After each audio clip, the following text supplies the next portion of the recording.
Edwige, bonjour. Bonjour Julie. Vous êtes la fondatrice de Passart. On vous a convié aujourd'hui pour que vous nous éclairiez un petit peu sur les fameuses spécialités.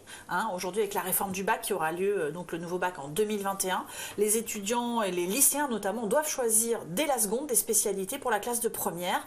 Alors, ma question aujourd'hui, c'est pour ceux qui envisagent de faire des études artistiques après le bac, eh bien, quelles sont les spécialités les plus adaptées, lesquelles ils doivent choisir?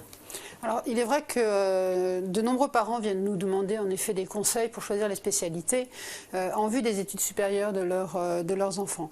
Premièrement, je tiens juste à vous rappeler une chose, c'est qu'il est important de bien comprendre que les élèves ne seront pas évalués dans le supérieur sur le savoir-faire. J'ai coutume de dire le savoir-faire, c'est une condition nécessaire, relative, mais pas suffisante. Les modalités, les élèves seront sélectionnés avant tout sur 2 points. Leur potentiel de créativité et leur curiosité du monde qui les entoure.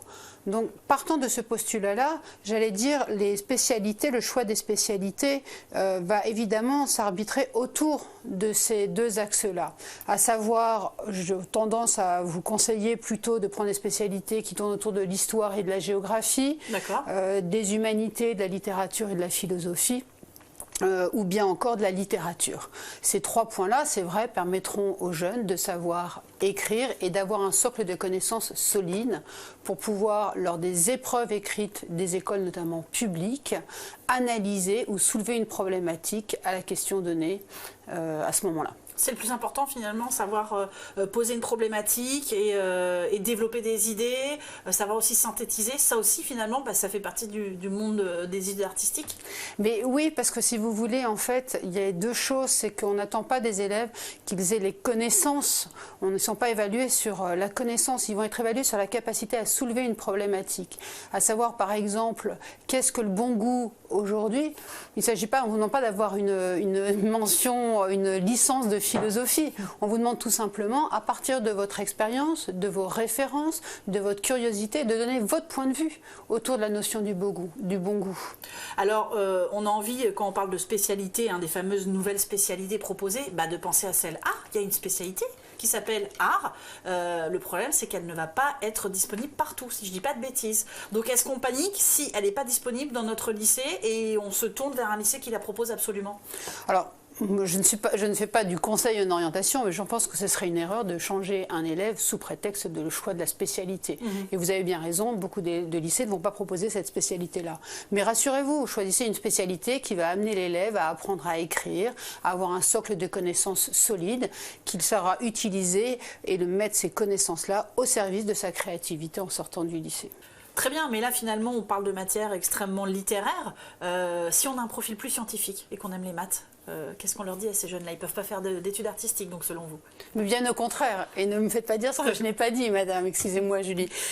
Bien au contraire, en fait, si vous voulez, des élèves qui ont plutôt un profil scientifique, qu'ils aillent vers les mathématiques, qu'ils aillent vers la biologie, qu'ils aillent vers les sciences de la vie et de la terre. Pourquoi? Parce qu'à ce moment-là, ça permettra de développer au cours de ce cursus scolaire des compétences qui seront nécessaires et requises pour intégrer une école d'art appliqué, à savoir le sens du détail, la capacité de travailler en équipe, qui est un des éléments primordiaux en études supérieures. Donc si vous voulez, en fait, tout cela pour vous dire, vous rassurer et rassurer surtout les parents qu'il n'y a pas de bon et de mauvais choix sur les spécialités à prendre dès la classe de seconde. Avant tout, choisir des spécialités qui vont, dans les 2 cas de figure, nourrir et permettre au candidat de mûrir son projet et d'acquérir surtout de la maturité. Donc surtout pour le jeune, ne pas aller vers des choses qui ne l'intéresseraient pas finalement. Ne pas aller vers des matières littéraires alors qu'il se sent plus scientifique. Voilà, ça n'a rien à voir finalement avec la poursuite dans des études artistiques. Mais bien sûr, puisque le postulat de départ de toutes les sélections, en France comme à l'international, n'est pas la connaissance.